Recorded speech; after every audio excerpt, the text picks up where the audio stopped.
Hello everybody, Dave Neal here, stand-up comic and host of Bachelor Nation News. In this video, we have Nick Viall getting featured on the New York Times. This is a big deal.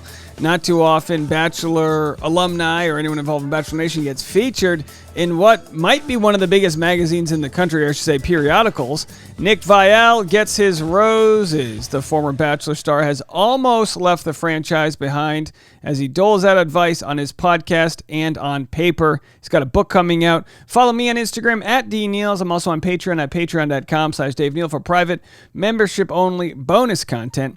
And we're going to get into the story here. I mean, not many people make it to the New York Times. We know Reality Steve was here in 2015, an article on him. Meet the man who's been spoiling The Bachelor for 4 years, and he's still going and still spoiling. Nice shoes. Those shoes aren't spoiled right there. Very nice. So let's go to Nick. This is him in his home. Got the Chucks on, dog in the background, and this is his story. I'm just going to read it. It's in its entirety, and I'll try my best not to interrupt it all. Article written by Anna Peel, dropped just moments ago. All right, here we go. Los Angeles. In 2014, during After the Final Rose, a live TV special that followed the Bachelorette finale, the season's runner-up, Nick Viall, turned to the Bachelorette, Andy Dorfman, and said, "If you weren't in love with me, I'm just not sure why you made love with me." The backlash was immediate. "I definitely wish I didn't say it," Mr. Viall said in an interview in June. "I've learned to accept that I said it, owned that I said it, and learned from saying it. It's definitely a butterfly effect," he said. He's not proud of that moment of forthrightness, but if it hadn't happened, he may not have appeared on 3 additional seasons of Bachelor franchises, the Caitlin Bristow-led Bachelorette, Bachelor in Paradise, and finally as actually The Bachelor. Would he have starred in a redemption arc in which he introduced meta commentary about the shows within the shows themselves? And then on his relationship podcast, The Viall Files, he's very honest, which is something that you don't see, said his friend Rachel Lindsay, contrasting him with others in the world of The Bachelor. "People are so often trying to be like another lead." Mr. Viall said that he prided himself on being self-aware. "I don't want to be the butt of a joke or whatever. The good news for me, from a reality TV standpoint, I can't not be myself." Without that inability to not be himself, would Mr. Viall be publishing Don't Text Your Ex Happy Birthday, a book of dating advice that comes out October 4th? Finding opportunities.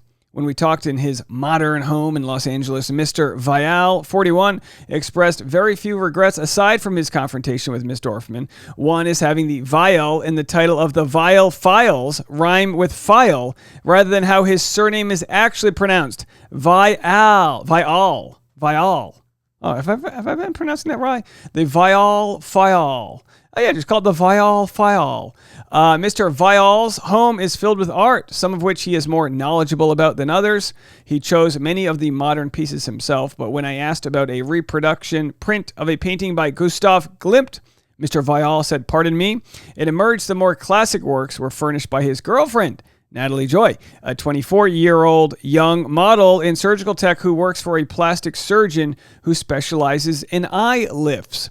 Mr. Viall lives in the Valley Village neighborhood, where a surprising number of reality television alumni have settled, including many cast members of the Bravo reality show Vanderpump Rules. Another neighbor is Miss Lindsay, who was cast as Mr. Viall's season before becoming the first Black Bachelorette, and later a correspondent on Extra.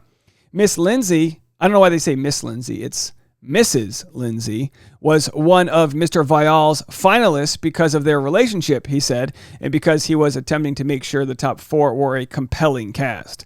"By the time I was The Bachelor, I wanted to meet someone, and I also wanted to make a good TV show."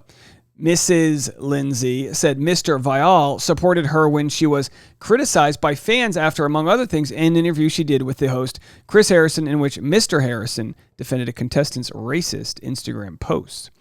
Mr. Harrison subsequently left The Bachelor. Mr. Viall gave Mrs. Lindsay his podcast to speak about something that was so important to me, she said, adding, "So many other people weren't giving that space to me in the Bachelor world," she said. Others, she said, expressed empathy privately, but were unwilling to do so publicly for fear of damaging their relationships with ABC, which distributes The Bachelor, or Warner Brothers, which produces it. But Mr. Viall's persona isn't fully benevolent. He possesses both a borderline self-destructive frankness and the savvy to know how to use it to his advantage. He is opportunistic, said Ben Higgins, who also appeared on Miss Dorfman's season before becoming a Bachelor lead. He will make sure that people know what he wants and what he's thinking. It's not a bad thing. He's willing to do the things that other people maybe aren't willing to do so that his foot's in the door. For a year after Mr. Viall's debut season was broadcast in 2014, he kept his job at Salesforce in Chicago while being recognized at bars. But I was not the same person, Mr. Viall said. You're trying to manage two worlds in your brain in a way. It was around this time that social media made it possible for former contestants to earn money from their appearances on the show, so he capitalized on that. But he realized, he said, that he couldn't make a living from Instagram posts. Mr. Viall said he thought, I definitely have a window to make something that's mine, and I've just got to figure out what that is. That window was the opening for his podcast, the Viall, which he started in 2019. I had the guts to say how I really felt without editing myself too much, where it would just be boring, he said. Mr. Viall's confidence eventually inspired him to nominate himself as a replacement for Mr. Harrison. Mr. Viall said that though he didn't expect to get the job, he pitched himself as an empathic mentor-host hybrid who could relate to contestants. I'd love to be between the cast and the audience and create conversations that are happening any ways that you guys don't want to be a part of, Mr. Viall said he told an executive. The Viall paradox, that the thing that made him famous keeps him from both ever fully leaving that world, but also from ascending to the top of it, is present in his book. He was introduced to his editor, Samantha Weiner, by Elon Gale, a former Bachelor producer who now produces the less chaste HBO Max dating reality series F-Boy Island. Miss Weiner said Mr. Viall's initially envisioned a collection of Ask Nick questions his followers had written to him, along with his responses. With Rachel Wharton, a book doctor, they settled on aspiring... Oh, does she also fix spines? Come on, folks. They settled on aspiring... Okay, don't judge a book by its cover. They settled on aspiring to an updated version of He's Just Not That Into You, with a format roughly based on the beats of a relationship. Meeting, deciding whether you like someone, establishing and enforcing boundaries, being honest about whether that's happening, and getting out of the situation if it's not. Mr. Viall is dyslexic and was nervous about writing a manuscript from scratch, so we landed on a work process to make him feel more comfortable. In addition to the Ask Nick questions, the team at Abrams Books would submit Mr. Viall romantic issues they had made up, some of which he was not entirely comfortable with. There are chapters in the book that he was reluctant about, he said. I'm talking about sliding into someone's DMs. That's why in the book I was like, this is not about how to be a pickup artist. That's not what I talk about.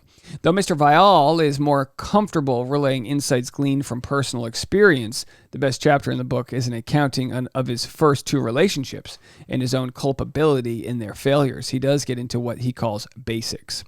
When I'm giving advice about how to approach someone in public, I imagine some people reading it being like, duh, but I will say, talking to a lot of people about dating, I'm sometimes shocked to see how people engage with people. Putting it all together. During much of his interview with The Times, Mr. Viall expertly constructed an elaborate pizza, which he has been making since college, but now includes a tomato sauce recipe he learned from his former fiancée, Vanessa Grimaldi. When his publicist expressed hesitation that I wanted to go to Mr. Viall's home for the interview, I mentioned other celebrity houses I'd gone to for articles, including Ryan Reynolds.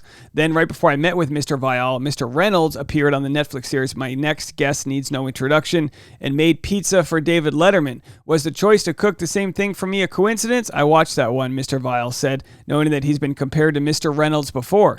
I don't know if that makes me a narcissist. No, I don't know if that makes me narcissistic, but I just think he's really funny and talented. He is. Mr. Ryan Reynolds is very funny and very talented.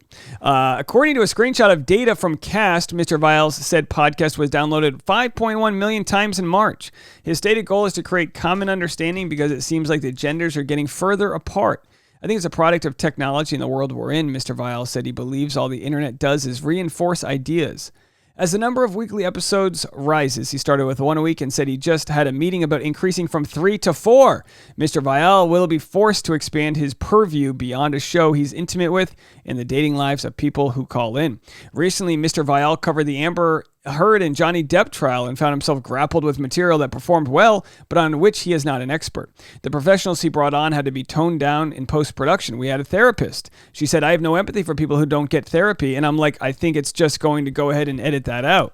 He also decided to excise provocative material from a body language expert who was staunchly anti-herd. I sometimes think, will this be okay in 5 years? He cited Joe Rogan, who presents guests as, I'm just having people on, letting people talk. It's like, okay, well, to a certain degree, I guess, but you are responsible for who's on your show. We Eat the Pizza, which is exceptional, and Mr. Viall games out his press tour for Don't Text Your Ex Happy Birthday. He's been invited to go on live with Ryan and Kelly, but he's wary. I don't think Kelly Ripa is going to respond well to a guy from The Bachelor writing an advice book that women read. So I don't know if we should do that. He explained the calculation was typical candor. Last time I went on there, she just was pretty harsh. She wasn't like terrible. She just wasn't as warm as she would be, say, with Ryan Reynolds. There's your story. A nice, well-written spread by the New York Times. Nick Viall, the Ryan Reynolds of Bachelor Nation. Let me know what you guys think. Leave a comment. We'll see you guys later. Bye, everybody.